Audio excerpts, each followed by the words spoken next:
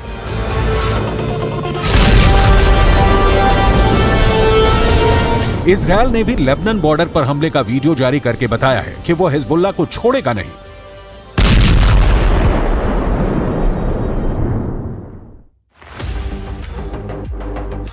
लेकिन अपनी ताकत दिखाने के लिए हिजबुल्लाह ने अपने वीडियो वायरल करने शुरू कर दिए हैं।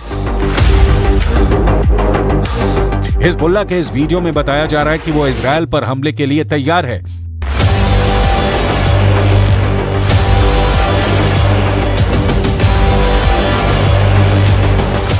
इस वीडियो में हिजबुल्लाह का मैसेज साफ है कि उसका अटैक ऐसा होगा जो इजरायल रोक नहीं पाएगा।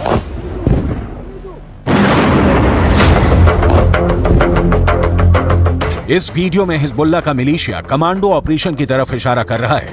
इस वीडियो में हिजबुल्लाह बता रहा है कि उसके कमांडो मोटरसाइकिल पर आएंगे और इजरायल की सेना भागती हुई नजर आएगी। हिजबुल्लाह ने बहुत साफ शब्दों में कह दिया है कि वो इजरायल पर हमला कर देगा।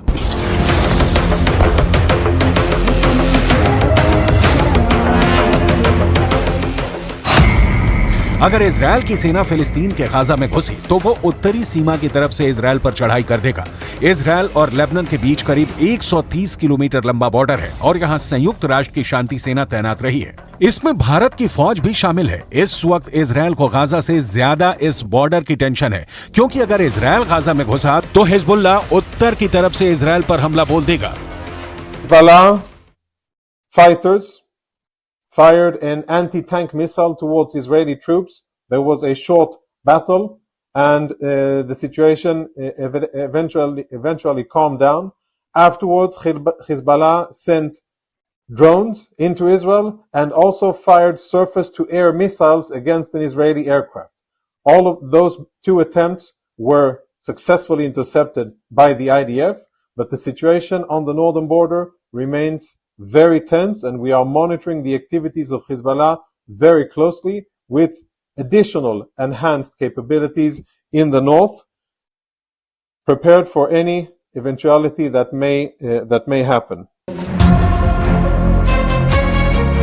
दक्षिण लेबनान और उत्तरी इजराइल के बीच जो बॉर्डर है वहां तनाव बहुत ज्यादा है।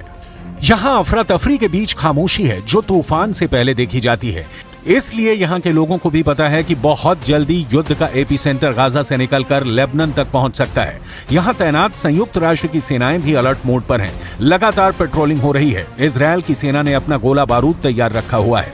तोपों से जो गोले फायर किए जाएंगे वो पहले से ही रेडी मोड पर रखे गए हैं। इजराइल की रिजर्व फोर्स भी आसपास के इलाकों में तैनात की जा रही है। ये हमवी गाड़ियां हैं जो लगातार यहां तक फौज पहुंचाने में लगी हुई हैं। 2006 के बाद इस बॉर्डर पर इससे ज्यादा तनाव नहीं देखा गया और अब हिजबुल्लाह की वार्निंग के बाद सबकी नजर ईरान पर भी है और उसके एक दोस्त सीरिया पर भी है।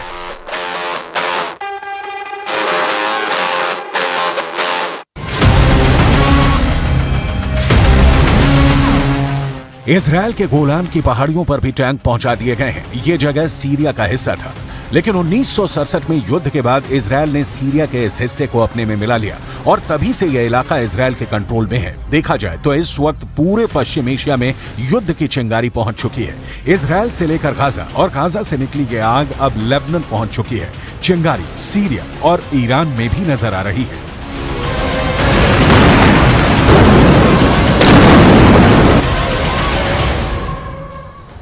इस वक्त अमेरिका का एक और एयरक्राफ्ट कैरियर इजराइल की सपोर्ट के लिए रवाना हो चुका है। पहले जेराल्ड फोर्स और अब आइजनहावर अमेरिका का एक्शन बता रहा है कि वो ईरान और हिजबुल्लाह को हर हाल में रोकने वाला है। अमेरिका ने अपना दूसरा एयरक्राफ्ट कैरियर तब भेजा है जब ईरान ने दो टूक शब्दों में कहा है कि इजराइल ने गाजा पट्टी में हमले नहीं रोके तो वो भी युद्ध में उतरने के लिए तैयार है।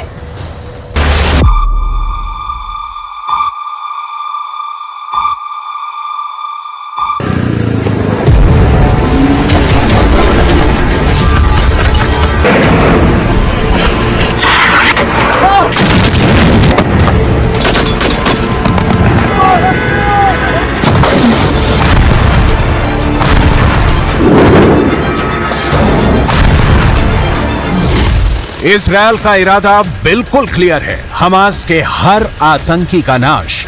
ईरान का इरादा बिल्कुल क्लियर है, हमास के खात्मे को बचाने के लिए युद्ध में कूदना है। अमेरिका का इरादा बिल्कुल क्लियर है, इजराइल को हिजबुल्लाह से, हमास से और सबसे बड़े दुश्मन ईरान से बचाना है।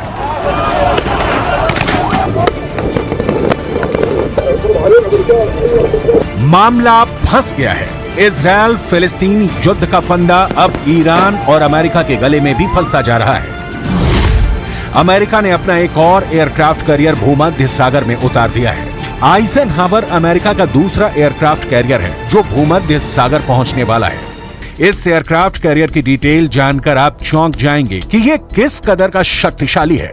लेकिन इस एयरक्राफ्ट कैरियर की डिटेल में जाने से पहले जो बाइडेन के भेजे इस युद्धपोत के भूमध्य सागर में उतरने की टाइमिंग समझ लीजिए। यह समझना बहुत जरूरी है क्योंकि रणभेरी बच गई है। ईरान और अमेरिका किसी भी वक्त एक दूसरे के खिलाफ मैदान में उतर सकते हैं। यूएसएस ड्वेट डी एसनहावर CVN 69 अमेरिका ने इजराइल के सपोर्ट के लिए तब भेजा है जब ईरान ने इजराइल को खुली धमकी दी है, युद्ध में कूदने की धमकी। ईरान ने कहा है कि इजराइल गाजा पट्टी पर तत्काल हमले बंद करे वरना वो हमास के सपोर्ट में मैदान में उतरेगा।